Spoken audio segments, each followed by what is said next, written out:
کرنے کی وجہ سے کچھ جلدی تھک گیا۔ مسلمہ نے بھانپ لیا، اس نے اپنے لشکر کے ایک تازہ تم حصے کو مسلمانوں پر حملے کا حکم دے دیا۔ اس کے لشکر کا یہ حصہ طوفانی موج کی طرح آیا۔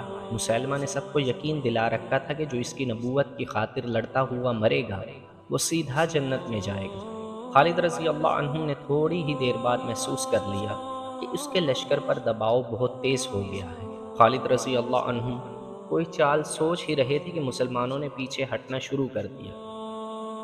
آگے والے دستے تیزی سے پیچھے ہٹے، پیچھے والے ان سے زیادہ تیزی سے پسپا ہوئے۔ سالاروں نے بہت شور مچایا، لشکر کو پکارا، نعرے لگائے، لیکن مرتدین کا دباؤ اس قہر کی صورت اختیار کر گیا تھا جسے مسلمان برداشت نہ کر سکے اور ان میں بدنظمی پھیل گئی۔ دیکھا دیکھی مسلمان ایسی بری طرح پسپا ہوئے کہ اپنے خیمہ گاہ میں بھی نہ رکے۔